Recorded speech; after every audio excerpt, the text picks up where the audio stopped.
Si Eliana Monteverde ay isang spoiled pero mabait na anak ng kilalang negosyante. Bunso sa magkakapatid at wala pang asawa, kaya napilitan siyang pumayag sa isang kasunduan ang ipakasal sa seryosong CEO na si Edrix Neil Villafuerte. Si Edrix ay isang workaholic na lalaki na minsan ay hindi nagkaroon ng nobya, kaya naman sobra na lang ang pag-aalala ng kanyang lolo. Dahil doon ay hindi inaasahang na ospital ito, kaya naman napilitan ng binata na kilalanin ng babaeng magiging fiancé niya. Unang beses pa lang nilang nagkita ay agad nang nagbangayan, literal at emosyonal. Pero sa gitna ng pilit na pagsasama, kunwaring pagmamahalan. At gabi-gabing pagtatalo ay unti-unting nabuo ang damdaming ni isa sa kanila ay hindi inaasahan. Mapapalitan kaya ng tunay na pagmamahal ang isang relasyong nagsimula sa isang kasunduan? Wow! I want this! This! And this! Masayang saad ni Eliana habang tinuturo niya ang latest Gucci bag. Sigurado ka ba talagang bibili mo yan, Eliana? I mean, you're rich but it's too much. Sad ng kaibigan ni Eliana na si Pinky. You don't have to worry about that, Pinky. My dad is rich. My own family is rich. Ikaw ba, ano bibilin mo? Tanong ni Eliana. That Gucci shoes lang. My mom's gonna kill me kapag umabot ng 50,000 na nagastos ko ngayon. Saad ni Pinky bago niya pinakuha sa staff yung sapatos at isinukat niya yun. Habang isinusuot ni Pinky ang sapatos ay napangiti siya. Ang ganda! Parang ayaw ko na siyang hubarin. Biro nito habang tinitingnan ng sarili sa salamin. Tumawa si Eliana. See? Worth it naman, di ba? Kahit medyo pricey, basta masaya ka, go lang! Yeah, pero kailangan ko talaga magtipid after nito. Hindi ako tulad mo na parang may unlimited credit card. Sabay irap ni Pinky pero may halong biro. Alam mo, minsan naiinggit ako sa'yo eh. Biglang saad ni Eliana. Napatingin si Pinky sa kanya. Ha? Bakit naman? Kasi, kahit limited ang budget mo, marunong kang maging masaya sa simple. Ako kasi parang laging may kulang kahit lahat naman ay meron na ako. Natahimik si Pinky sandali bago ngumiti. Kasi, hindi naman lahat ng bagay ay nabibili ng pera, Eliana. Minsan yung mga simpleng bagay, yun ang totoong nagbibigay ng saya. Ngumiti si Eliana at tila ba napaisip sa sinabi ng kaibigan. Maybe I need more friends like you. At baka kailangan mo rin ng budget plan. Anya sabay tawa ni Pinky. Siguro, pero kasi kapag sila Kiliana ang kasama ko, palagi nilang gusto mag-shopping ako na mag-shopping. I don't know why. Nako, wag ka nang gumaya dun sa kanila. May mga importanteng bagay ka pang pwedeng pag-alanan ng pera mo. Ani ni Pinky bago sila nagbayad sa counter. Sa kabilang banda naman ay walang tigil sa kakatrabaho ang binatang si Edrix. Good. Make sure to present it smoothly tomorrow. Also, don't forget the paperworks that I ask you to do. Give them to me before 1 p.m. tomorrow.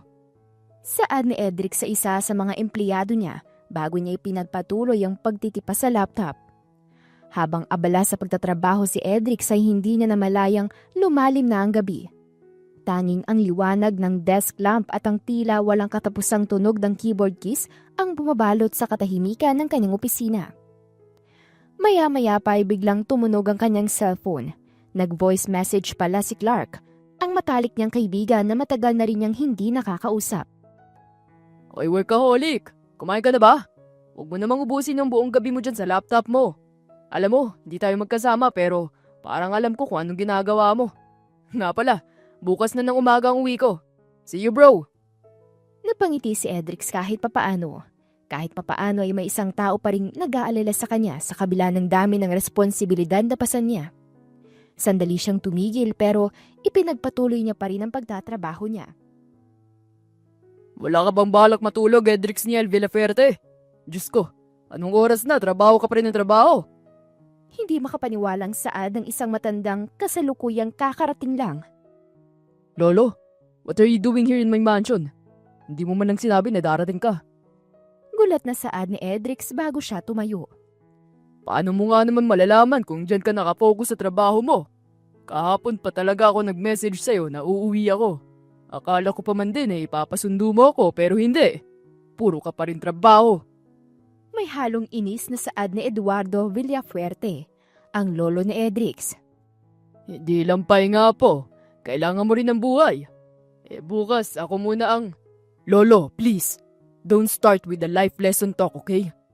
Sabat ni Edrix habang inaayos ang sleeves ng mamahaling suit na suot pa rin niya kahit 10 oras na ng gabi.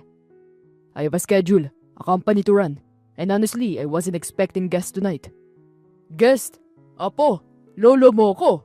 Hindi ako guest dito sa mansyon na to. Sagot ni Lolo Eduardo, nakataas ang kilay. Right. Sagot ni Edrix hatalatang naiinis.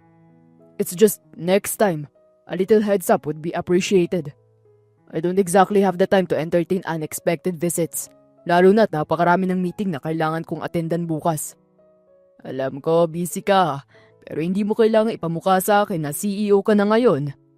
Sagot ng matanda, tinatanggal ang kanyang coat. Alam mo bang ako nagtayo ng kumpanyang yan bago mo matutunong magbasa? Natahimik si Edrix saglit pero halatang pinipigilan ng sarili. Tumayo siya. Kinuha ang isang baso ng alak sa bar corner at tumungga bago nagsalita. Look, Lolo, I respect you, okay? Pero I have my ways on doing something. Hindi na ako yung batang sumusunod lang sa utos. I'm building my own legacy. Napailing si Lolo Eduardo. Ewan ko sa'yo, Edrix.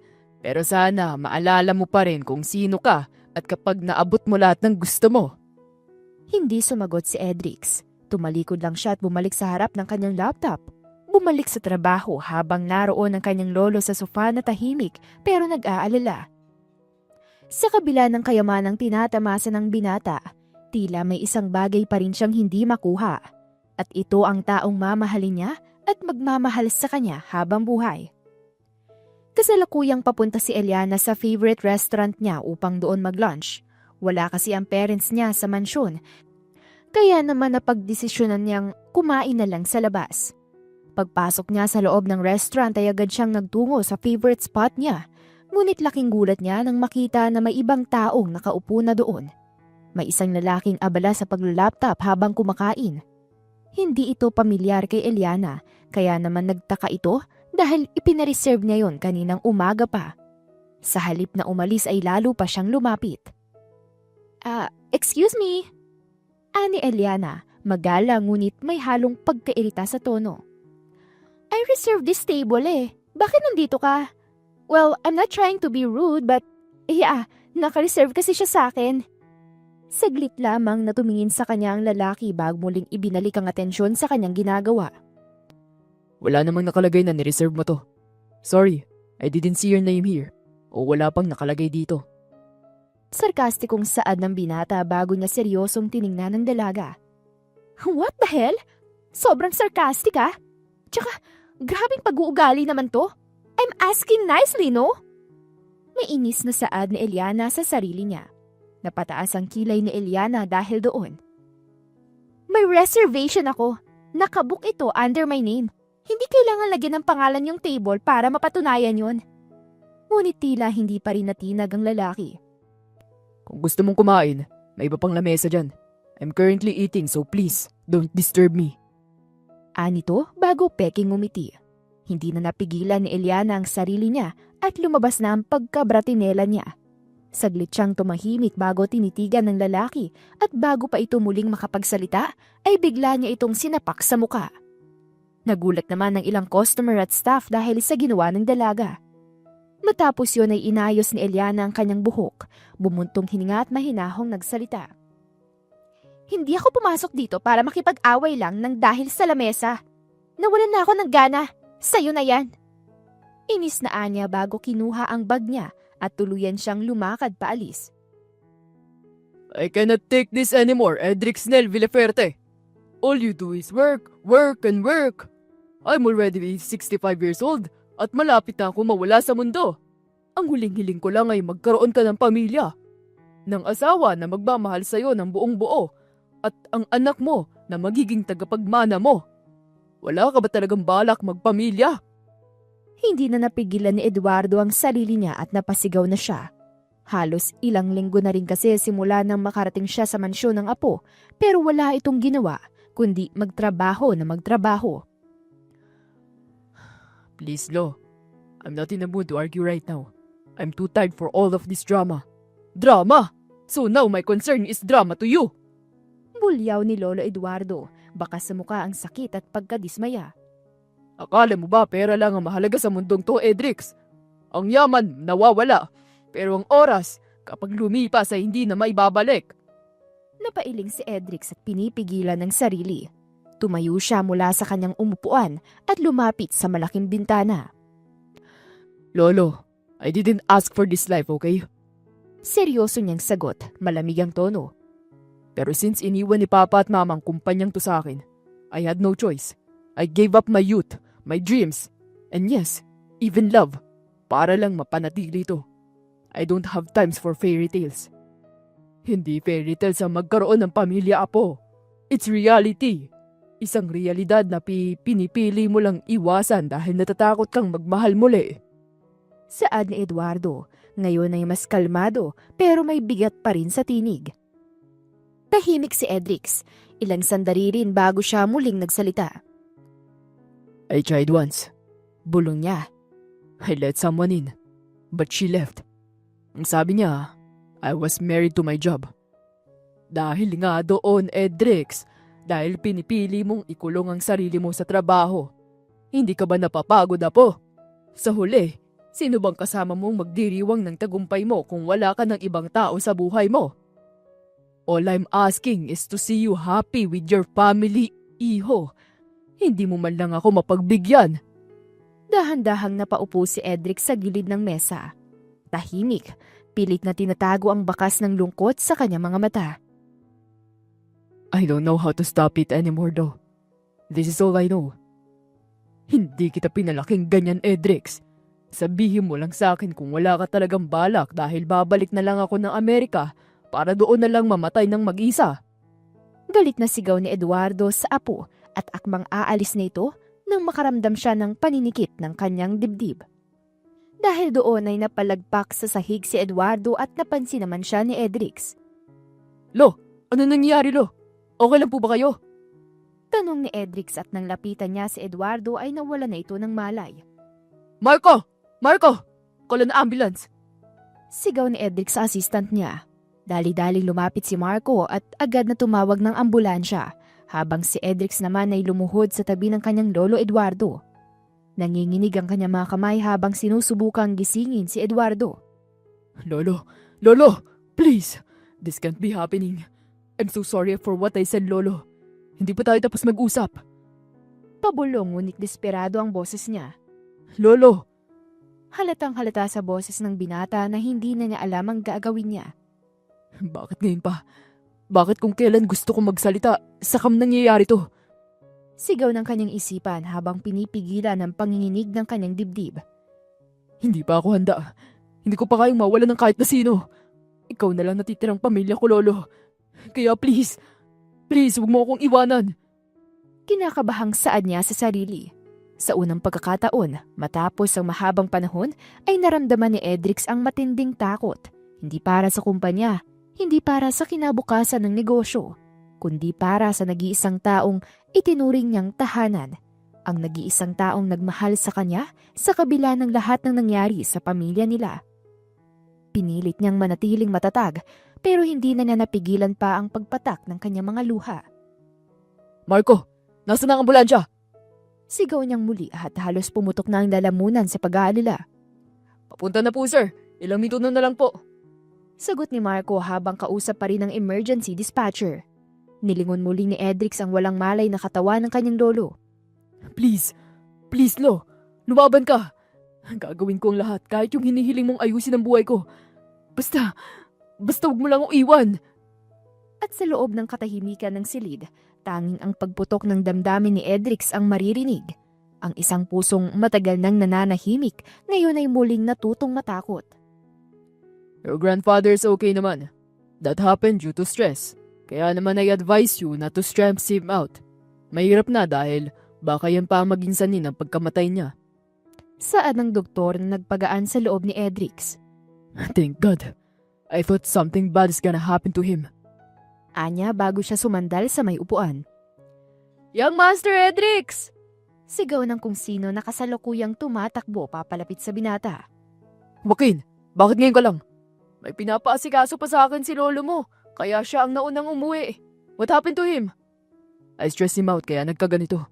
Hindi ko naman ginustong mangyari to kay lolo. Na-stress na rin ako dahil pinipressure niya ako. You know, I've been meaning to tell you this because your grandfather is always lonely in America. Nagdadasal pa nga siya na sana wag muna daw siyang mamatay hanggat hindi siya nagkakaroon ng apo sa tuhod sa'yo. Alam mo naman, he spent most of his youth working like you're doing right now. Pagkukwento ni Joaquin bago ito umupo sa tabi ni Edrix. But this is all I know, Joaquin. Saka, saan man ako hahanap ng mapapangasawa? It's not that simple. Buntong hiningang saad ng binata. Wait, I remember bago umuwi ang lolo mo dito ay may kausap siyang may-ari ng Leviro Company. Bala kang ipagkasundo doon sa babaeng anak ng may-ari ng Leviro Company. Pero nag-pull out ata ang lolo mo dahil sa nakita niyang wala ka talagang interes na magkapamilya. Leviro Company? That sounds familiar. Siguro nakasalamuha ko na sila sa mga parties noon. Saad niya sa sarili bago niya kinuha ang cellphone sa bulsa. I don't want to do this, but I also want to make my lolo happy. I'll talk to him once he wake up. Anya bago siya pumikit sandali. Maya-maya lang ay pinapasok na sila sa kwarto ng lolo niya at doon na sila nanatili. What? You want to meet the daughter of Levi? Why? At saka, paano mo nalaman ng tungkol sa kanya? Hindi makapaniwalang saad ni Eduardo sa apo niya. I just realized na walang mangyayari sa buhay ko kung trabaho lang ako ng trabaho. That's why I wanted to meet her. Baka may spark kami. If ever na, oo, she can be my future wife. Anya habang ipinagbabalat niya ng apo lang lolo niya. Tama yan na po. Hindi ka magsisisi kapag nakilala mong babaeng yun. She's so kind, beautiful, and obedient. Pagkukwento ni Eduardo. Is that so? Siguro malalaman ko kapag nagkita na kami. I'm sure matutuwa si Levi kapag nalaman niyang interesado ka sa anak niya. Alam mo naman, para sa kanya wala nang iba pang lalaking karapat-dapat sa anak niya kung hindi ikaw. Masayang saad ni Eduardo bago siya napatitig sa kalendaryo bago napatanong. Diyan na pala ngayon. Tanong ni Eduardo sa apo niya. Yeah, Lolo. Bakit mo natanong? It's time to renovate your mansion again. Every 5 years ay nire-renovate ang mansion na yun para mapanatili ang tibay nito. Tsaka, kailangan na rin ituloy ang pagsasaayos ng basement mo, hindi ba? Yeah, I think. Kasi may iba pa mga gamit na importante ang hindi na itatago. Basement will act as our storage room for our treasures, money and important documents. Saad niya pero kaagad siyang napatigil. Pero kung i-renovate ang mansyon, saan ako titira, Lolo? Wala naman tayong ibang mansyon dito sa Pilipinas and I don't want to stay in a hotel. Wala ka namang kondo dahil hindi ka kumuha ng nakaraan. Sagot ni Eduardo habang pinupunasan ng bibig matapos kumain. Pero may mas maganda ako naisip. Sumakto nga ang pangyayaring ito dahil kanina lang ay kausap ko si Levi. Napakunot noo si Edrix. Anong ibig mong sabihin, Lolo? Si Levi, aalis siya papuntang Spain kasama ang asawa niya. May mga kailangan silang asikasuhin doon. Kakausapin ko siya at pakikiusapan na doon ka muna manirahan habang nire-renovate ang mansyon mo para may kasama na rin ang anak niya at syempre para mas makilala mo rin siya. Sagot ni Eduardo na para bang kinikilig. Napasinghap si Edrix. Sa bahay nila titira? As in, kami ng anak niya na ni Mr. Levi? Paninigurado niya. Hindi ka ba natutuwa? Tanong ni Eduardo sabay tawa. Tamang-tama. Future fiancé mong makakasama mo doon. At least may chance kang makita kung talagang may spark kayong dalawa. Malay mo, siya na palang forever mo. Lolo naman. Napakamot sa batok si Edrix at halatang naiilang dahil hindi siya sanay sa ganoon. Bakit parang ang bilis naman? Never nga ako nagkaroon ng babaeng sekretarya at assistant dahil ayaw na ayaw ko na may babaeng lumalapit sa akin. Tapos makakasama akong babaeng sa iisang bahay. If only I could disagree. Inis na saad niya sa sarili pero hindi na ito ipinahahalata sa lolo niya. Wala namang masama kung titingnan ka lang at magpapakilala. Basta, siguraduhin mong magpapakatino ka at magpapakatotoo. Ipakita mo kung gaano ka kaseryosong tao. Ang anak ni Levi ay hindi basta-basta nagtitiwala. Pero kapag nakuha mo yun, sigurado, hindi ka magsisisi. Napabuntong hininga si Edrix pero sa loob-loob niya ay ayaw niyang matuloy yun. Sige pulo. Walang nagawa ang binata kung hindi pumayag at magpanggap na masaya siya kahit ang totoo ay ayaw naman talaga niya. Good. Tugon ni Eduardo habang nakangiti. Sa katapusan ng linggo ang lipat mo. Huwag mong kalimutan ng mga importanteng gamit na kailangan mong talagang dalhin ha. Paalala ni Eduardo sa apo niya. What? Mom, you're kidding, right? This is just a joke, right? Hindi makapaniwalang saad ni Eliana nang malaman niyang naka-arrange marriage siya sa isa sa pinaka-successful na CEO sa mundo. I'm not joking, Eliana. This is for our family and company's good. You do know your responsibilities, right? Isa ito sa mga kailangan mong panindigan. Don't worry because Edrix is a gentleman, kind and lovely man. I'm pretty sure na magkakagusto ka sa kanya once na makita niyong isa't isa. Pagpapaliwanag ni Livy sa kanyang anak na ngayon ay hindi pa rin makapaniwala sa mga nangyayari. Dad! I'm just 24 years old tapos gusto mo na akong pag-asawahin? Dad naman! Marami pa akong gustong gawin. Gusto ko pa mag-travel at hindi ganito yung envision kong relationship. Arranged marriage? Is this a joke? No, I won't agree to this. Pagmamatigas ng dalaga. I won't let them marry me to some rich guy. No! No! Lumakad pabalik-balik si Eliana sa loob ng kwarto niya. Hawak-hawak ang ulo na tila sasabog sa dami ng iniisip. Halos hindi siya makapaniwala na sa modernong panahon ay nangyayari pa rin sa kanya ang isang bagay na parang eksena lang sa pelikula. Ito ay ang arranged marriage. Pinapanood ko lang kahapon yung movie na may ganito. Tapos nangyayari na sa akin ngayon? No way! Buntong hiningang saad niya sa sarili. Kumatok si Levi sa pinto, saka marahang binuksan ito. Anak, I know this is sudden, but I know how independent you are. Pero hindi kita binubugaw. Hindi kita pinipilit sa isang estrangherong lalaki. This is just an strategic decision. Sa dami ng pwedeng mapangasawa, bakit hindi pa sa isang taong maayos, desente at may kakayahang protektahan ka? At saka, kayang-kaya kanyang bigyan ng buhay na gusto mo. Mas okay na yun kaysa sa naman mag-asawa ka ng mahal mo nga tapos mahirap naman. Pangangatwiran ni Levi sa anak niya. Hindi umimik si Eliana. Nakatitig lang siya sa sahig habang mahigpit ang pagkakayakap sa sarili. I just want to be free, Dad. Mahina niyang sambit. Gusto ko ng pagmamahal na kusang dumating. Hindi yung pinilit, hindi yung pinlano. Kasunduan o pinlano sa kapapel. Lumapit si Levi at hinawakan ang balikat ng anak. Give it a chance, anak. I'm not asking you to marry him now. You live under the same roof for a while, only to get to know him. Walang persahan. But in the end, kung hindi talaga, I won't force you. Napatingin si Eliana sa ama. May luha sa gilid ng mga mata niya. So I have a choice? Ngumiti ng bahagya si Levi. You always have. Pero sana, huwag mong sayangin na pagkakataong to. Baka kasi inawayawan mo ngayon, siya pala ang taong matagal mo nang hinahanap.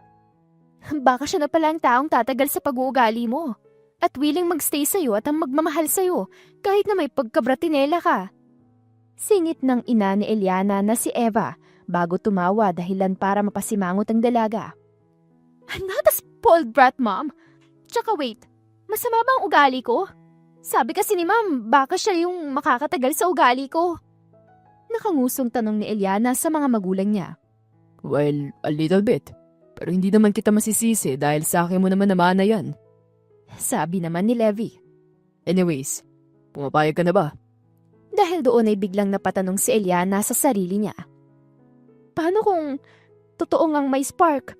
Sa dami ng naging past relationship ko, paano kung siya na nga yung the one?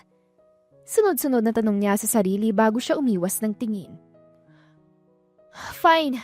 Anyway, I'm not promising anything, Dad. Fair enough. Sagot ni Levi saka bumuntong hininga ng kaunting ginhawa.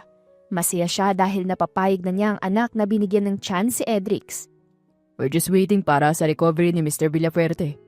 Tsaka, nakaset na ang engagement party ng dalawa next month so be prepared early. Paalala ng ama sa kanyang anak bago nito binuksan ang laptop niya. Nakatulala, hindi makapaniwala at parang tinamaan ng kidlat si Eliana nang makita niya ang lalaking nakatakdang pakasalan niya. My parents must be joking, right?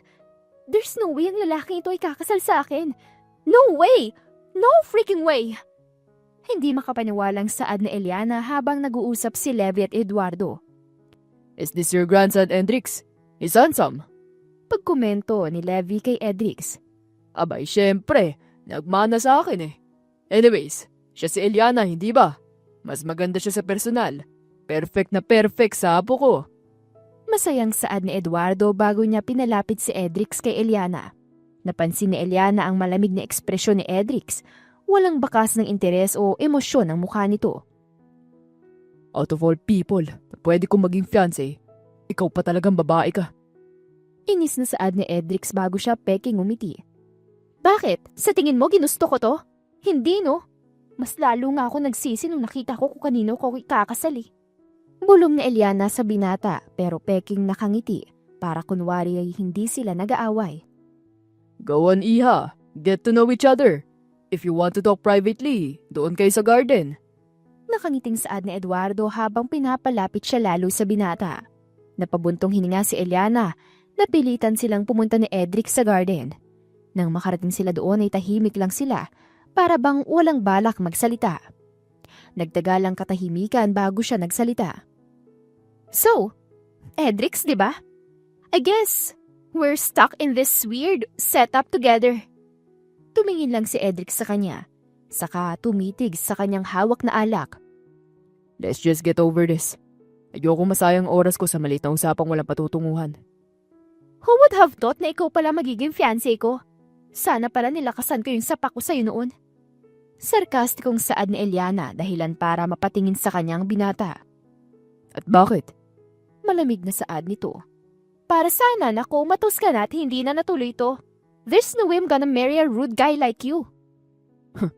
As if naman gusto kitang pakasalan. I don't like you either. Napilitan lang ako dahil gusto ng lolo ko to. Inis na anya bago niya sinamaan ng tingin si Eliana. Napanganga si Eliana, hindi makapaniwala sa kapal na muka ng kaharap niya. Pero sa halip na uminip ang ulo ay nginisihan niya ang binata. Well, Edrix, game on. Tingnan natin kung sinong unang bibigay sa setup na to. The first one to give up sa ating dalawa ay magbabayad ng 100 million sa isa. Paghahamon ni Eliana sa binata. Hindi sumagot si Edrix pero bahagyang napangisi ang binata. Game on. Ihanda mo na yung 100 million mo. Dahil hindi ako mabilis ma-attach sa isang tao. Lalo na kung ikaw. Dahil hindi naman kita type. Inis na saan ang binata nang makita niyang paparating na sa gawin nila ang lolo niya. Kaya naman kaagad niyang hinigit si Eliana at niyakap niya ito. Hey! What was that for? Ano ba? Bitawan mo nga... Anya nang patahimikin siya ng binata. Shh! My grandfather's currently walking towards us. Act sweet. Yung parang mahal na natin ang isa't isa. Anya kaya naman yumakap na lang si Eliana sa kanya. Oh, mukhang naging close kayo agad ah. I told you Apo, magugustuhan mo yan si Eliana. Sige na, mawalik na ako sa loob ah. Tuloy niyang usapan niyo. Nakangiting saad ni Eduardo bago siya umalis doon. Pagkaalis ni Eduardo ay kaagad namang bumitaw sa yakapan si Eliana at itinulak niyang binata.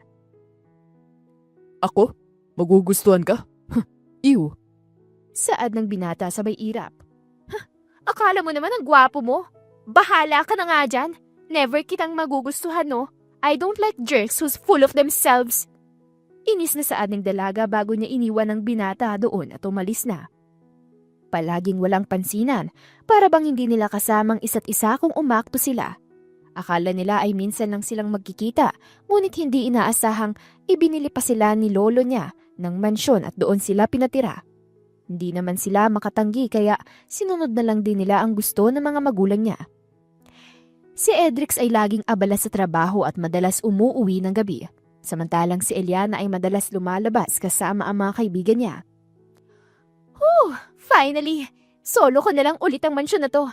Mabuti na lang at wala na yung epal na yun dito. Masayang saad ni Eliana bago siya humilata sa sofa. Bigla namang bumukas ang pinto at pumasok si Edrix na may dala pang paper bag ng pagkain. Bigla namang napairap ang dalaga dahil nandito na ang binata. Oh, akala ko ba gabi ka pa uuwi?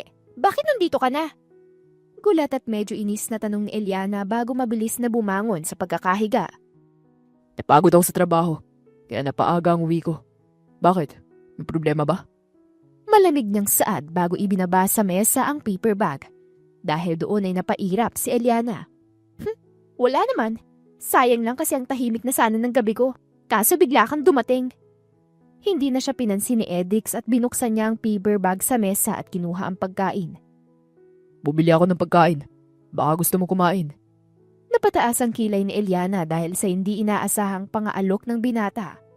Wow! May pa-offer ka ngayon? Anong meron? Wait, don't tell me. Nahuhulog ka na sa akin. Wala no, kapal mo. Gusto ko lang kumain ng hindi magulo. Kung ayaw mo, edi wag. Magutom ka dyan. Sagot ni Edric sabay kain sa mga pagkaing binili niya. Tumayo naman ang dalaga at nagtungo na sa kwarto niya upang hindi na niya makita si Edrix. Nakakainis talagang lalaking yun. Pero how thoughtful of him na mang-alok ng pagkain. Ay, ewan ko ba sa kanya kung bakit siya ganun? Inis na saad ni Eliana bago siya humiga sa kama. Hindi nagtagal ay inantok na siya kaya naman natulog na rin siya. 9:00 na ng umaga nang magising si Eliana. Kagad siyang bumangon sa kinahihigaan niya bago siya lumabas sa kwarto niya at bumaba sa hagdan. Good morning, love. Pagbati ni Edric sa kanya dahilan para mapakunot ang noo ni Eliana. Anong love? Love mo mukha mo. Hindi na natapos na Eliana ang sinasabi niya nang makita niya si Mr. Villafuerte na nakaupo sa may sala. Are you still mad at me? Sorry na. Paglalambing ni Edrix bago niya niyakap ang dalaga sa harap ng lolo niya. Oh, mukhang nagkakaroon kayo ng lover's quarrel ah. Okay lang ba kayo? Tanong ni Eduardo sa kanila. Yeah, we're okay naman pulo. She's just need to be baby then magbabati na rin kami. Saad ng binata bago niya hinalikan sa noo si Eliana. Nabigla naman at hindi naman makapaniwala ang dalaga dahil sa ginawa ni Edrix. Naramdaman ni Eliana ang biglang pag-init ng kanyang pisngi. Hindi niya inaasahan ang ginawa ni Edrix lalo na sa harap pa ng lolo niya. Gusto niyang magalit dahil parang kinatsanshingan siya ng binata. Gusto niyang itulak ito palayo pero mas nanaigang hindi maipaliwanag na emosyong kanyang nararamdaman. Ano ka ba, Edrix? Bulong niya habang pilit na itinutulak ang binata. Ngunit tila lalo lamang siyang inasar ng binata. Ano na? Hindi ka na ba galit sa akin? Bulong ni Edrix sa tenga ng dalaga na may halong pangaasar. Napansin naman ni Eduardo ang paglalambingan nilang dalawa dahilan para matawa ito. Ay nako, dahil sa inyo ay bigla ko na namang namiss ang lola mo. Katulad nyo ganyan din kami kasweet noon. By the way, nagsisimula na ba kayong gumawa ng magiging apo ko sa tuhod? Tanong ni Eduardo. Lolo naman! Sigaw ni Edrix habang si Eliana naman ay nagtakip na mukha niya gamit ang mga palad.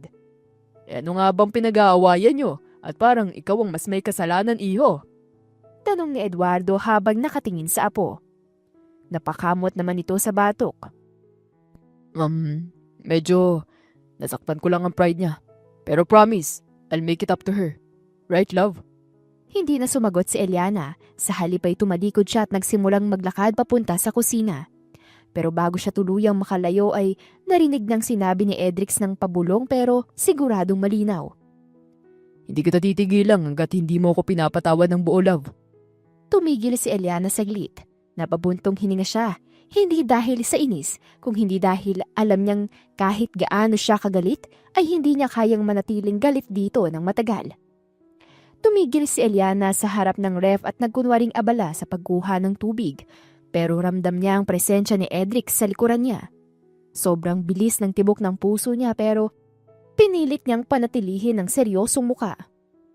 Kung akala mo, isang yakap at halik lang ay sapat na, nagkakamali ka. Tsaka grabe ang pagkaklingi mo Wala namang tayo. Matigas niyang sabi bago uminom ng tubig. Alam ko naman. Tsaka, nandyan si Lolo, no? Of course, we have to pretend na masaya tayo sa isa't isa. Sagot ni Edrix na agad ikinataas ng kilay ni Eliana. Magpanggap? Tanong niya habang nilalapag ang baso. Yeah, since nandito si Lolo at alam kong ayaw niya makitang magulong love life ko o natin, let's pretend na okay tayo. Magpanggap tayong sweet. Paliwanag ni Edrix habang nakangiti. Oh, pagpapanggap nga lang pala yun. Bakit ko na nga ba nakalimutan? Damn it, bakit parang masakit? Inis na saad ni Eliana sa sarili bago niya ibinaba ang baso sa lababo. Edrix, hindi to laro. Alam ko, pero ayoko mag-alala si Lolo. I don't want to disappoint him, Eliana. Hindi agad nakasagot si Eliana. Hindi niya naman gugustuhin na malaman kaagad ng mga magulang nila na hindi talaga sila sang-ayon sa arranged marriage na to. At mas lalong ayaw niyang ipaalam sa kanila na nagkakalabuan na sila ni Edrix, lalo na't laging tuwang-tuwa ang mga ito sa tuwing nakikita silang magkasama. Fine! Sagot niya sa wakas. Pero hanggang sa harap lang ni Lolo. Sa labas ng bahay, back to normal na tayo. Walang pakialam, walang usap-usap. Tumango si Edrix bago siya nagsalita. Deal. Pagbalik nila sa sala ay agad na umakbay si Edrix kay Eliana.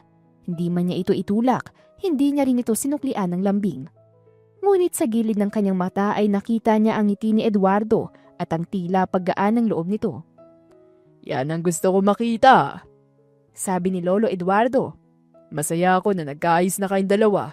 Lalo na kung wala na akong ibang hiling kundi maging masaya kayong magkasama.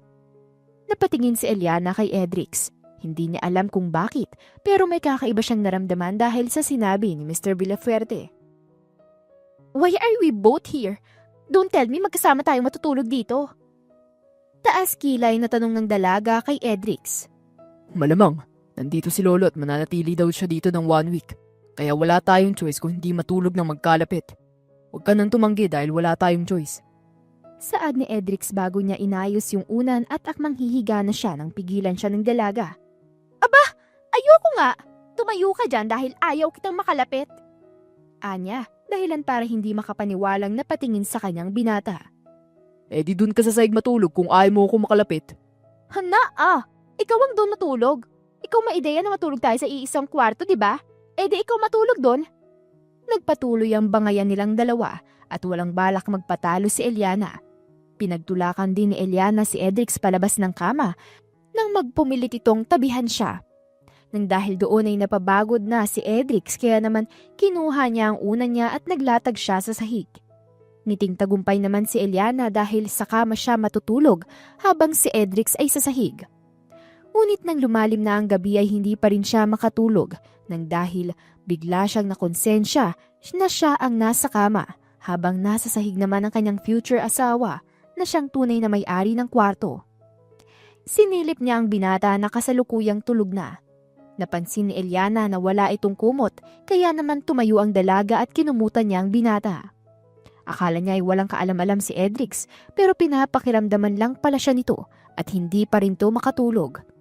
Ilang minuto pa matapos bumalik si Eliana sa kama ay hindi na siya gumalaw-galaw. Inakala ng binata na tulog na siya kaya naman tumayo ito at tumingin sa kanya. Para sa yung kanina. That clearly wasn't an act dahil wala naman si Lolo dito at ang akala niya ay tulog ako. Tanong ni Edrix sa sarili niya nang mapansin niyang nakaangat ang laylayan ng damit ni Eliana. Kaagad naman niya itong inayos at inayos niya rin ang kumot ng dalaga. Pabalik na sana ang binata sa higaan niya sa sahig nang pigilan siya ni Eliana. Hinawakan ito ang braso ng binata dahilan para mabigla ito. Gising ka pa pala? Are you having a hard time sleeping? Tanong ni Edrix sa dalaga. Sleep here, beside me. Na-realize ko na malaki naman pala yung kama. Kaya dito ka na rin natulog. Baka magkasakit ka pa kapag doon ka natulog sa sahig. Hindi alam ng binata pero bigla na lang siyang napangiti bago niya kinuha ang unan at kumot niya at tumabi na rin siya sa dalaga. Simula noon ay palagi na silang magkatabi matulog. Sa mga gabi na iisang kwarto sila natulog ay naging malapit sila sa isa't isa kahit na palagi pa rin silang nag-aaway. Ang bagal mo naman. Dali na, i-start ko na tong movie. Pagmamadali ni Edrix kay Eliana na kasalukuyang may bitbit na snacks. Ito naman hindi makapaghintay. Kalma mo ha. Kumuha pa ako ng makakain natin. Nakangusong saad ng dalaga bago niya inilapag sa kama yung mga pagkain. So slow. Anya dahilan para irapan siya ni Eliana. Nagsimula na silang manood ng horror movie at tuwing may jump scare ay napapasigaw ang dalaga at napapangiti naman si Edrix. What a scaredy cat. That's not even real tapos ganyan ka makasigaw. Kalma ka nga. Hindi ka rin kakainin. Pang-asar ni Edrix dahilan para samaan siya ng tingin ng dalaga. Napapailing na lang si Eliana sa pang-asar ni Edrix pero hindi niya maitago ang ngiti sa labi niya. Para ba kasing naging rutina nila ang marathon movie tuwing gabi. Kahit pa nakakatakot ang pinapanood nila ay mas nangingibabaw ang kakaibang nararamdaman niya. Bakit parang hindi ako nagagalit sa kanya? Have I gone soft ng dahil lang sa lalaking to? Wait, hindi no? Sino ba siya para maging mabait ako sa kanya? Pagde-deny ni Eliana. Alam mo, kung hindi lang kita kaibigan, kanina pa kita nasapak. Pagsusungit ni Eliana bago muling nagtakip ng unan sa muka dahil sa jump scare. Buti na lang kaibigan mo ako. Sagot ni Edrix sabay hila ng kumot para takpan din ang sarili. Pero aminin mo, mas gusto mong kasama ako sa ganito, di ba? Movie marathons, skincare routine. Grabe, don't tell me nahuhulog ka na sa akin. Nakangising pang-aasar ni Edrix sa dalaga. Filingero. Anya sabay irap ni Eliana pero ramdam sa tono niya ang kakulitan at saya. Hindi man niya maamin sa sarili niya pero inaabangan niya ang mga ganitong gabi. Yung mga sandaling kahit may asaran at sigawan ay puno ng tawa, lambing at unti-unting lumalalim na damdamin nila. Napatingin si Edrix sa kanya ng saglit. Alam mo, kahit palagi tayo nag-aaway, parang hindi ko na kayang matulog nang hindi ka katabi. Natigilan si Eliana dahil sa sinabi ng binata. Uy, huling-huli. Baka naman ikaw nai-inlove sa akin ha. Sabi na hindi ka makaka-resist sa charm ko. Oo assuming ka naman babae. Manood ka na nga lang dyan. Saad ni Edrix bago niya ibinalik ang atensyon sa TV pero nadidistract siya. Sobrang cute kasi ni Eliana, lalo na tuwing napapasigaw ito sa gulat. Nang matapos na nila ang movie ay nakatulala si Eliana dahilan para matawa si Edrix. Kawawang bata. Takot na takot movie lang naman yun. Pustahan, mahihirapan kang makatulog. Natatawang saan ni Edrix dahilan para batuhin siya ng una ni Eliana. Tumigil ka nga dyan. Tsaka anong bata? 20 plus na ako no? Inis na sagot ni Eliana habang hinahampas ng unan si Edrix. Kung ikaw kaya biglang silipin ng multo sa bintana, tingnan mo lang kung hindi ka rin matutulala. Tingnan mo, may bintana ka rin oh. Baka mangyari dito yung nangyari sa movie. Natatakot na saad ni Eliana. Excuse me, hindi ako takot sa multo. Tsaka, movie lang yun oh. Kahit titigan mo yan ng magdamag, walang sisilip na multo dyan. Sagot ni Edrix habang iniiwasan ng mga hampas ng unan mula sa dalaga. Talaga lang ha? Taas kilay na tanong ni Eliana, sabay lapit sa mukha ni Edrix na parang may ibubulong. May babae sa likod mo. Kanina pa siya nakatingin sa akin. Nice try, Eliana. But you failed. Pero wait, sino yung nasa bintana? Pananakot ni Edrix sa dalaga. Huwag kang ganyan, Edrix! Halos mapasigaw si Eliana sabay takbo palayo dahilan para mapatawa ng malakas si Edrix. Ako pang tatakutin mo ah. Sige, sino sa atin ngayon ang nagsisisigaw? Natatawang saad ng binata dahilan para pitikin siya ni Eliana sa ulo. Napakamot ng ulo si Eliana na halatang napahiya pero ngumiti din. Fine, 1 point ka na naman. Tandaan mo to, babawi ako sa'yo. Pagtataray ni Eliana bago siya bumalik sa kama. Pag ako hindi nakatulog, kasalanan mo to ah. Inis na saad ni Eliana habang si Edrix naman ay tawa lang ng tawa. Di pilitin mo makatulog. Bahala ka dyan. Basta ako matutulog na. Saad ni Edrix bago na tinalikuran ng dalaga. Halos 2 oras na ang nakalipas pero hindi pa rin nakakatulog si Eliana. Takot na takot pa rin siya at nakatingin sa bintana dahil baka may sumilip doon. Hindi ka pa rin makatulog? Tanong ni Edrix. Paano ako matutulog Tinatakot mo ko. Wait, Sino yung babaeng nakatayo dun? Tanong ni Edrix dahilan para matakot ang dalaga at mapayakap ito sa kanya. Naramdaman ni Edrix ang pagtulo ng luha ni Eliana dahilan para mapagtanto niyang umiiyak na ito. Biglang nagbago ang mukha ni Edrix mula sa pangaasar patungo sa pag-aalala. Hindi niya inakala na ganun kalalim ang takot ni Eliana dahil kanina lang ay nakikipagtawanan pa ito. Hey! Sorry, I'm just joking. I didn't mean it. Pagpapagaan niyang sabi habang dahan-dahang hinihimas ang likod ng dalaga. Nagbibiro lang ako. Wala talagang babae dun. Promise. Eliana, I'm sorry, okay? Please, don't cry. Nakasubsob pa rin si Eliana sa dibdib ni Edrix. Mahigpit ang pagkakayakap at nanginginig pa rin ang balikat. Hindi siya kaagad nakapagsalita, pero ramdam ni Edrix ang bigat at takot ng emosyon na nararamdaman ng dalaga. It's okay, Eliana. I'm here. And I won't let monsters take you away. Dagdag pa niya sa mas mahinang tono habang pinakakalma ang dalaga. Maya-maya pa ay nagsalita na rin si Eliana. Paos at garalgal ang boses.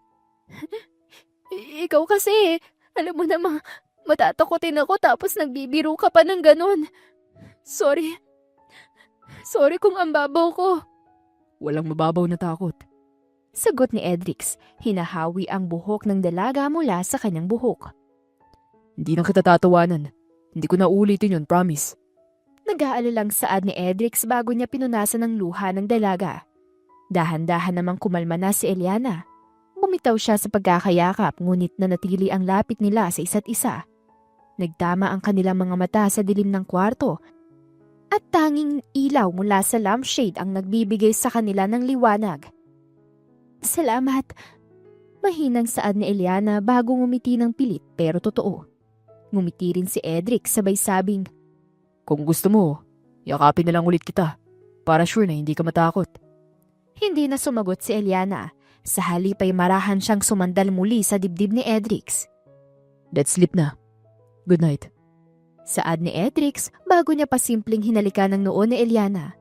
At sa gabing yun, sa gitna ng katahimikan at takot, may isang damdamin ng unti-unting lumalalim. Hindi lang kay Eliana, kung hindi ay sa kanilang dalawa. Halos 2 buwan na simula nang mangyari ang pangyayaring yun. Simula noon ay mas naging malapit sila sa isa't isa. Para bang totoong mag-fiancé na sila kung ituring ng isa't isa. Magkalapit matulog, magkasabay kumain at nagkikis na rin sila. Bago umalis papuntang trabaho si Edrix, ay humihingi siya ng halik mula sa dalaga. Nagtataka na nga ang binata dahil pakiramdam niya'y nangihina siya sa trabaho kapag hindi niya nahahalikan si Eliana. Edrix, are you here? Biglang napatigil si Clark nang makita niyang nagtitipa sa laptop si Edrix. Oh God! I didn't expect na nagtatrabaho ka pa pala. I'm sorry for disturbing you. Paghingi ng sorry ni Clark. It's okay. Come in.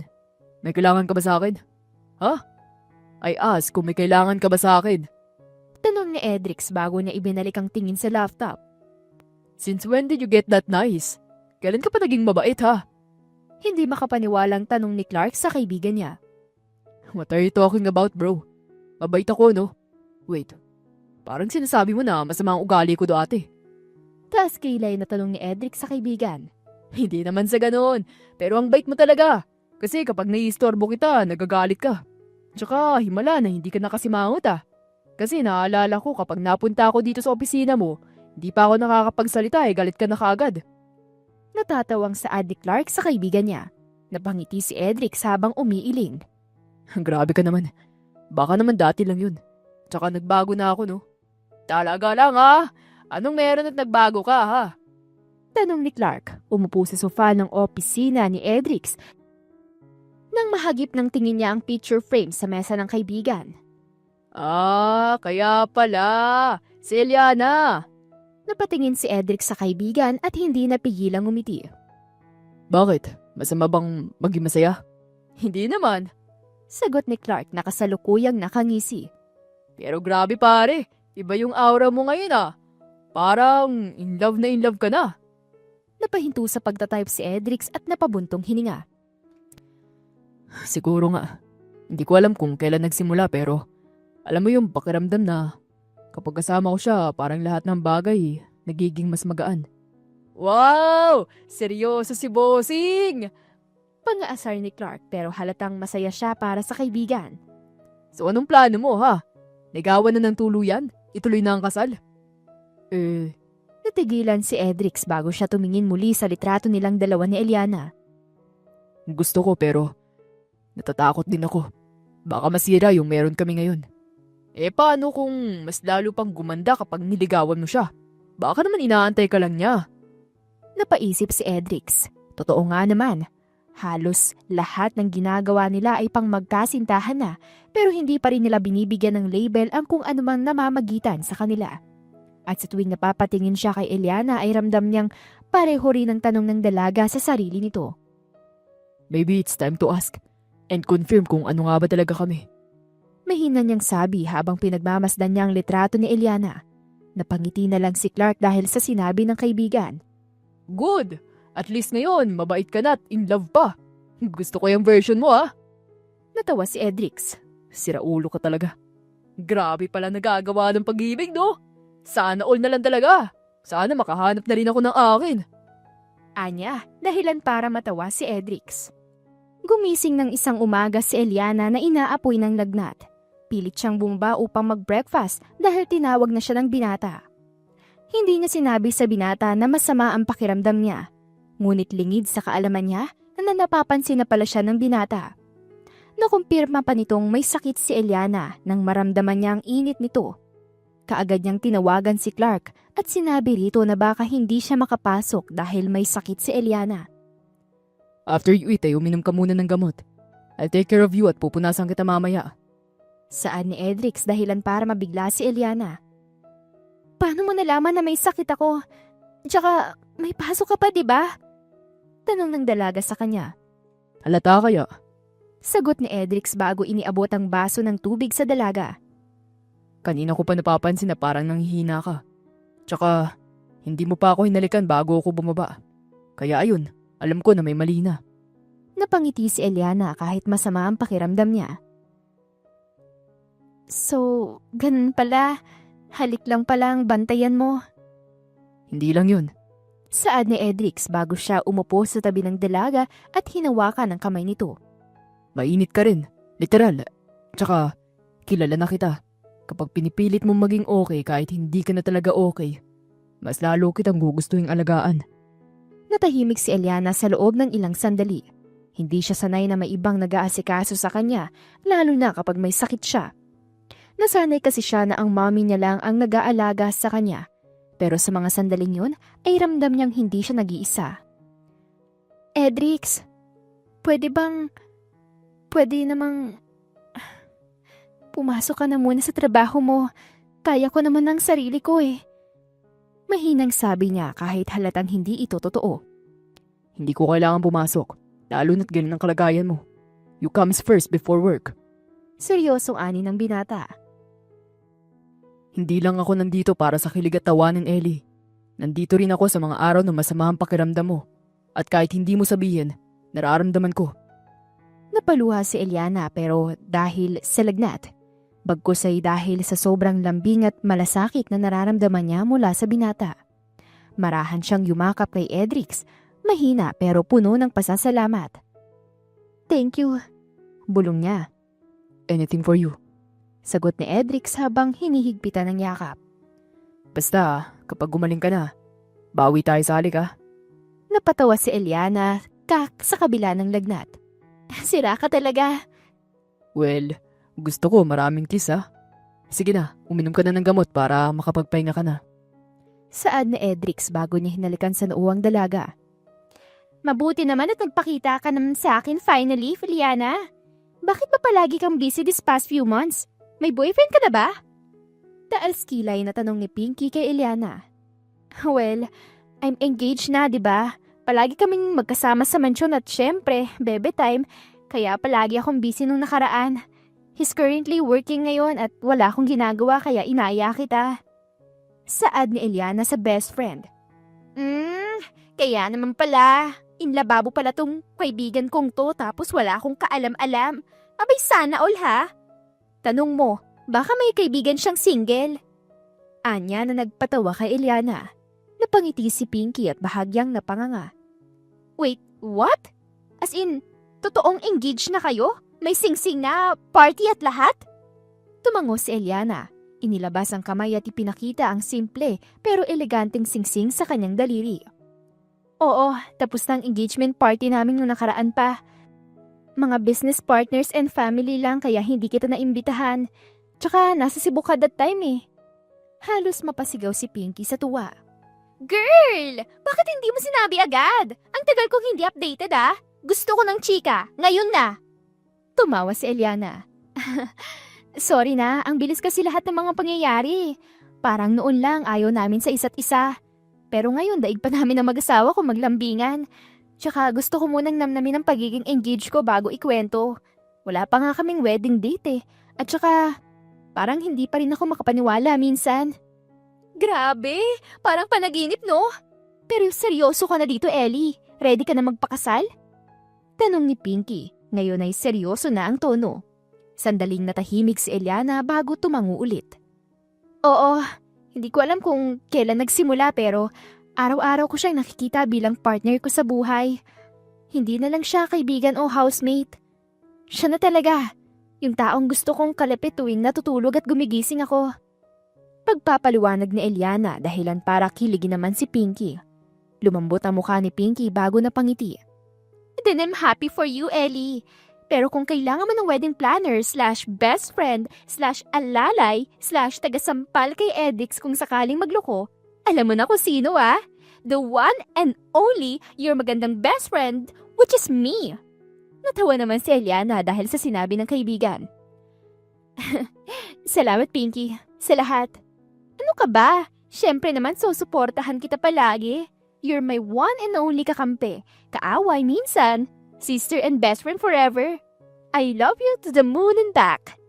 Masayang saad ni Pinky dahilan para maluha si Eliana. I love you too, best friend. Ikaw lang ang naging totoo sa akin sa lahat ng mga naging kaibigan ko. Ay hala, umiyak siya. Baka kalain ng baby mo, inaaway kita ha?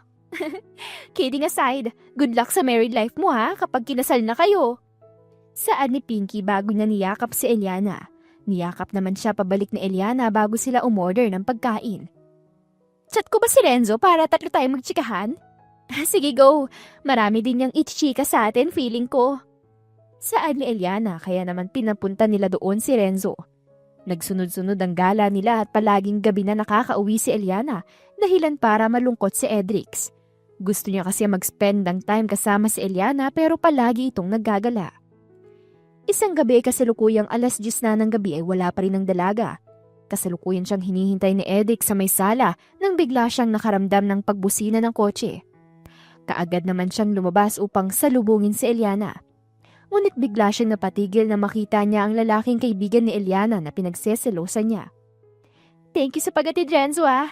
I'm home na love. Nakangiting saad ni Eliana nang makita siya nito. No worries, Eliana. Saad ni Renzo habang matalim na nakatingin si Edric sa kanya. Matalim ang tinig. Malamig ang hangin at dama ang tensyon sa pagitan nila. Nang bumaba si Eliana mula sa sasakyan ay agad siyang lumapit kay Edric at niyakap ito. Tila walang nararamdaman sa bigat ng titig ng binata. Sorry, late na naman ako. Inihatid pa kasi namin si Pinky at si Renzo na ang nag-offer na ihatid ako. Paliwanag ni Eliana habang nakayakap pa rin sa kanya. Hindi naman sumagot si Edrix at sa halip ay tumangulang siya at pilit nang umiti. Pasok ka na. Gabi na. Malamig niyang tugon bago niya binuksan ang pinto. Tinanguan niya si Renzo pero walang ngiti. Thanks. Sabay balik ng tingin kay Eliana. Tumango rin si Renzo pero hindi niya inaalis ang tingin kay Edrix. Good night, Eliana. Ingat ka ha. Pagkapasok nila sa loob ng mansyon ay ramdam ni Eliana ang bigat ng tensyon. Tahimik si Edrix habang sinusundan siya papunta sa sala. Naupo siya sa sofa, iniisip kung anong mali. May problema ba? Tanong niya habang pinagmamasdan ng binata. Wala. Maikling sagot ng binata ngunit halatang may tinatago. Edrix! Lumapit si Eliana sa kanya at naupo sa tabi nito. Kung may ayaw ka, sabihin mo. Huwag mong itago. Saglit siyang tumingin sa dalaga saka nagbuntong hininga. Ayoko lang na gabi ka na palagi umuwi. At lalo na kapag kasama mo pa si Renzo. Napakunot ang noo ni Eliana. Edrix, kaibigan ko si Renzo. I know. Pero Eliana, fiancé mo ko. Gusto ko lang na kapag gabi kang umuuwi, ako yung kasama mo. Hindi ko sinasabing hindi ka pwedeng lumabas pero pakiramdam ko na pag-iiwanan na ako. Dahil sa sinabi ng binata ay biglang natahimik si Eliana. Hindi dahil sa galit, kung hindi dahil sa biglang kirot sa puso niya. Ngayon lang niya napansin na masyado siyang nagiging abala sa labas at hindi niya na namamalayan na ang totoong taong araw-araw niyang kasama ay unti-unti nang nasasaktan. Sorry, mahina niyang sabi. Hindi ko napansin. Akala ko okay lang sa'yo. Okay lang na lumabas ka, Ellie. Pero gusto kong ipaalala mo pa rin na ako to, na may naghihintay sa'yong umuuwi. Na gusto ko lang na makita kang makasama ka kahit sandali sa gabi bago tayo matulog. Alam mo naman na palagi ako may trabaho at hindi tayo masyado magkakasama.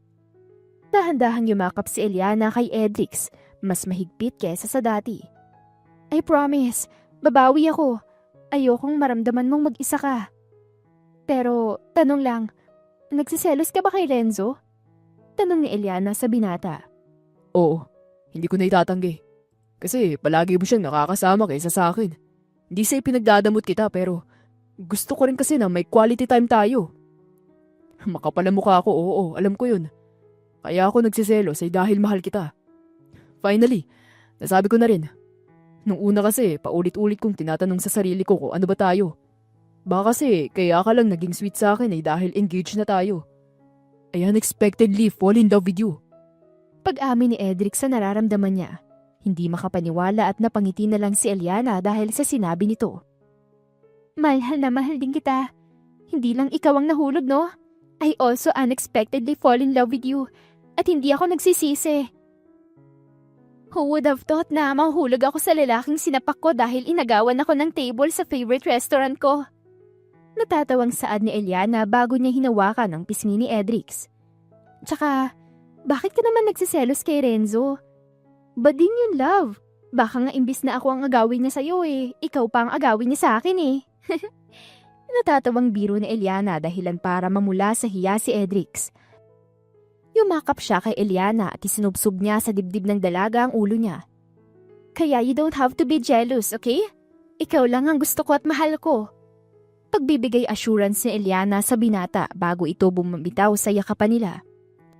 So, where should I send you? Tanong ni Edrix dahilan para magtaka ang dalaga.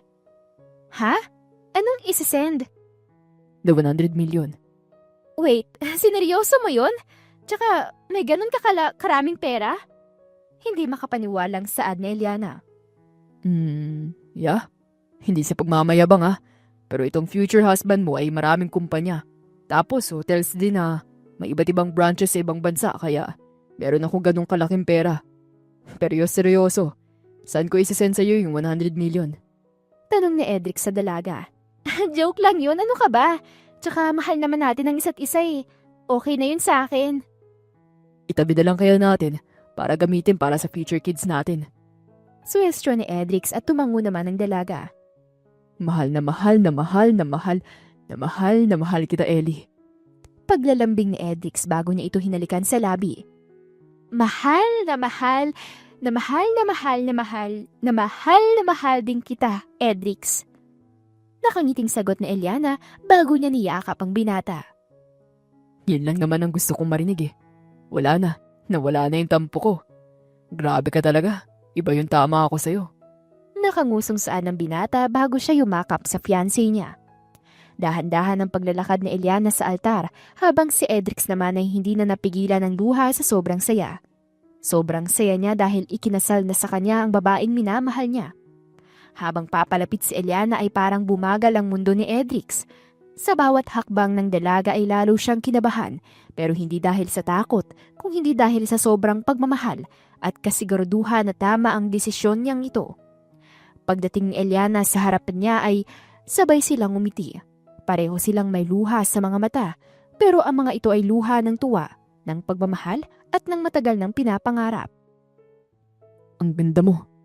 Mahina ngunit buong puso ang pagkakasabi ni Edrix habang hawak ang mga kamay ng dalaga. Ngayon mo lang napansin? Pabirong-bulong ni Eliana dahilan para tumawa si Edrix kahit nangingilid pa ang mga luha. Sinimulan na ng pari ang seremonya. Tahimik ang buong paligid habang ikinakasal sila. Nang dumating na ang oras ng panunumpa ay huminga ng malalim si Edrix bago siya nagsalita. Eliana, simula nang dumating ka sa buhay ko, nawala lahat ng tahimik kong gabi. Pinalitan mo to ng ingay, away, tawa at pagmamahal. Dati workaholic ako at walang pakialam sa ibang tao. Pero you made me realize some important things. Para bang natuto ko sa mga tama at mali ng dahil sa'yo. Binigyan mo ng kulay ang buhay kong sobrang dilim. Sa bawat araw na kasama kita, natutunan kong hindi sapat mahal lang kita dahil araw-araw ay mas lumalalim pa yun. Halos mapaiyak na si Eliana dahil sa sinabi ng binata. Ngunit kailangan niyang pigilan ng luha dahil bago pa lang siya magsasalita. Edrix, akala ko dati kaya ko mabuhay mag-isa. Pero nung dumating ka, natutunan kong mas masarap palang may kasama. Lalo na kung ikaw yon. Aaminin ko, may pagka-branitelia ako. Matigas ang ulo ko at mataray ako. Pero binago mo ko. Naging mapagmahal ako dahil sa'yo. Mas lalo ko naging better para maging karapat-dapat sa'yo. Pinapangako kong mamahalin kita habang buhay. Ikaw lang at wala nang iba. Pagkatapos ng panunumpa ay sinuot nila ang singsing sa isa't isa. Isang matamis na I pronounce you husband and wife ang nagbigay saya sa lahat. You may now kiss the bride. At doon, sa gitna ng mga kaibigan at pamilya, sa harap ng Diyos at ng buong mundo, hinalikan ni Edrix ang babaeng pinakamamahal niya, ang asawa niyang si Eliana. Sa wakas, ay simula na ng bagong kabanata ng buhay nila. Yan ang mga pangyayari sa buhay nila 4 na taon nang nakakalipas. Ngayon ay may isa na silang anak na lalaki at pinangalanan nila itong Adrian Nix Villafuerte. Mabait, masunurin, ngunit may pagkamasungit ang anak nilang ito. Masaya at maayos na ang buhay nila ngayon. Good morning, love. Adrian, at sa future baby girl namin. Pagbati ni Edrix bago niya hinalikan ng tiyan ni Eliana. Kasalukuyan itong nagdadalang tao sa pangalawang anak nila. Ngumiti si Eliana at hinaplos ang buhok ni Edrix. Good morning, mahal. Maaga ka na namang sweet, ha? Baka ma-spoil na ako lalo niyan. Wala akong pakialam.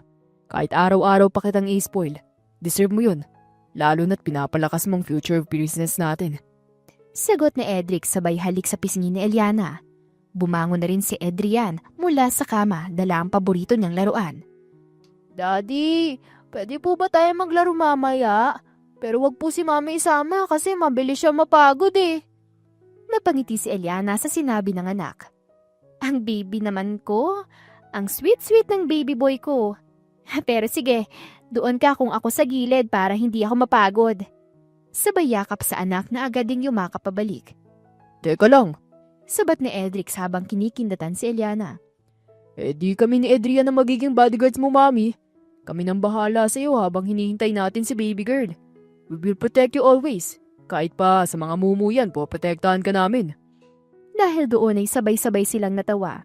Sa simpleng umagahang yun ay habang sumisikat ang araw sa likod ng mga bintana ng tahanan nila, damang-dama ang katahimikan at kasiyahang pinagsaluhan ng isang pamilyang puno ng pagmamahal. Sa gitna ng mga alaalang puno ng tawa, iyak at mga pangakong natupad, isang bagay lang ang sigurado, ang pagmamahala ni na Edrix at Eliana ay hindi nagtatapos sa I do. Mahal na mahal ko kayong lahat. Nakangiting saad ni Eliana sa kanila. Mahal na mahal ka rin namin. Saad naman ni Edrix. Dito na nagtatapos ang kwento ng pagmamahalan ni Edrix at Eliana. Hindi inaasahan ng pag-ibig, ngunit ito pala ay panghabang buhay na. Hindi mo naman talaga mapipili kung kailan at kanino ka mai-in-love. Minsan pa nga, sa taong pinakaayaw mo ay doon ka pa mahuhulog. Katulad ni na Eliana at Edrix. May mga relasyon talagang nagsisimula sa pilitan, sa inis, o sa wala lang. Pero habang lumilipas ang panahon, ay unti-unti mong mararamdaman na may saysay pala ang lahat. Mahirap sa una pero kapag natutunan yung kilalanin at unawain ng isa't isa, ay doon na nagsisimula mabuo ang koneksyon. May mga pagkakataon sa buhay na parang ipinilit lang, pero sa dulo ay doon pala tayo mas matututo.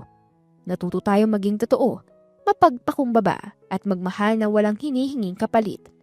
pero hindi laging perpekto. Sapat na ang taong pinili kang mahalin sa kabila ng lahat kahit pa sa simula ay pareho niyong ayaw ang isa't isa. Muli, ako po si Miss Demi. Maraming salamat po.